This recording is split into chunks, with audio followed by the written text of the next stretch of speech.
We start with team coverage in Chico after that memorial service for Congressman LaMalfa. Your reporter Steve Large on the political showing from some of the state's top leaders. But first, your reporter covering Yuba and Sutter counties, Kayla Muller, is live with the lasting impacts on his constituents. Yeah, that's right, Madison. It was a nice service for Mr. LaMalfa today. More than 3,000 people showed up to honor the late congressman and his efforts in the first districts and beyond. They always keep calling him a gentle giant, very, very kind, and has done really a lot for our community. Thousands of constituents showed up to Congressman Doug LaMalfa's memorial service at the Chico Fairgrounds. And if you look behind me, you can see the line of people that are here, and that's just a demonstration of how many lives he did touch.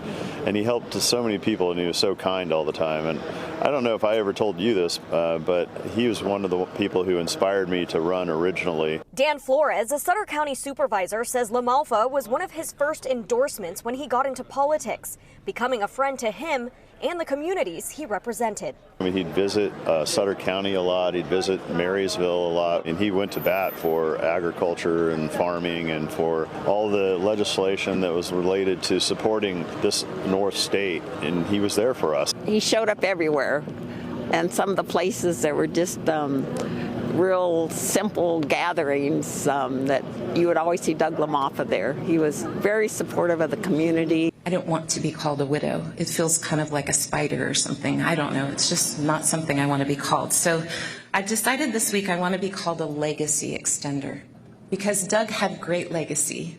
But Doug didn't do that by himself. There was a whole lot of people behind him, in front of him, next to him, and we've all contributed to the legacy. And so we want to keep that going. The 3-hour-long service ended with a tribute from Doug's wife, Jill, who was joined by their 4 children. Although many in the crowd were his constituents, some people traveled hours to show their support. And his family has been to our property, our ranch on the coast, and really enjoyed him. We're going to miss him dearly. As a 4th-generation farmer, LaMalfa was known for connecting with rural communities and amplifying their voices across Northern California. He was one of us. He thought you gave him he always listened to 2 sides of the story and then always made a decision, and that's what I've always liked. He was very supportive of the farmers as well as everybody else. I think that he was a man of all seasons, took care of his community and beyond. Yeah, a really big turnout today. There were law enforcement agencies here from across the region helping to put this on, helping to keep everyone safe. There was even an overflow room that was created to accommodate everyone who attended. Kayla, thank you. And now we turn to CBS 13's Steve Large for Politics at Large with the legacy lawmakers spoke about today at that service.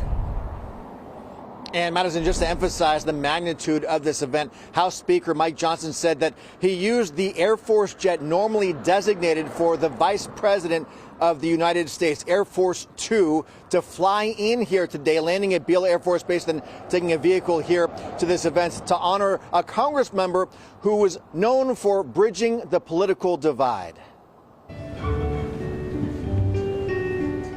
Governor Gavin Newsom, Democrat U.S. Senator Adam Schiff, and Republican Speaker of the House Mike Johnson, all sitting in the same front row, the opposite ends of the political spectrum, together, paying tribute to the late Congressmember Doug LaMalfa. We lost him so suddenly. Speaker Johnson relaying the effort for Congress members and staff to get across the country for this service during extreme weather grounding flights. Most of our colleagues are grounded, but in spite of that, because it's Doug, I had to arrange to get Air Force 2 to bring a plane full of members and staff out here to be a part of this. As the political divide deepens across the U.S., former Republican Speaker Kevin McCarthy looked out at the bipartisan audience and delivered a line of levity. It's a testament to who's here.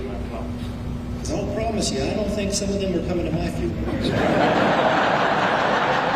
Was a friend. Democratic California Congressmember Mike Thompson called LaMalfa an honorable public servant and recounted the two working together to deliver wildfire victim help.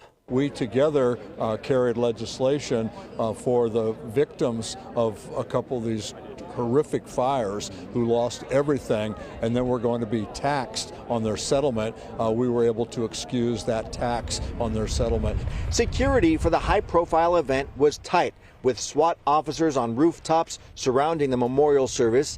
Inside, a goodbye to a political force in Northern California, a send-off for a longtime Congress member willing to cross the aisle for public support. This wasn't about politics. We will miss him very dearly.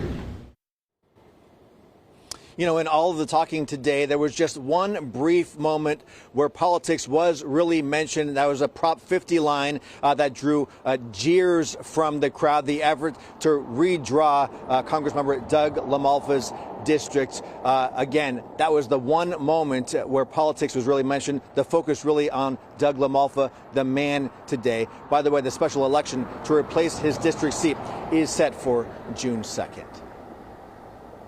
Steve, thank you.